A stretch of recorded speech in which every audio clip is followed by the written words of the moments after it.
తండ్రి నన్ను ఆశీర్వదించు, నా కుటుంబాన్ని బ్లెస్ చేయి.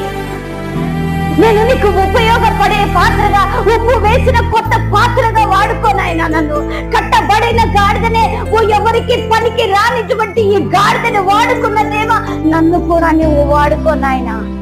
నన్ను కూడా నువ్వు వాడుకోదేవా, నన్ను ఆశీర్వదించు. నీ భర్త ఈ రోజు మాట్లాడడం లేదా, తాగుతున్నాడా, ఏ బానిస చేత కట్టబడి ఉన్నాడో, ఏం చేయాలో తెలుసా? నువ్వు భార్యగా ప్రభువా మార్చు నాయన, మార్చు. భర్తని నువ్వేం చేస్తావు? దిగులుతో ఏడుస్తూనే ఉంటావు, కృంగిపోతూనే ఉంటావు. కానీ ఏం చేయాలో తెలుసా? అలాంటి సమయంలో తొందరపాటు నిర్ణయాలు తీసుకోకుండా ప్రార్థన చేయి. నువ్వు ఏం చేయాలో నీకు ఆలోచన చెప్పేవాడు యేసు ప్రభువారు. ఆ గాడిద కుదురుగా ఉన్నదంట. ఆ కుదురుదనము నీకు దేవుడు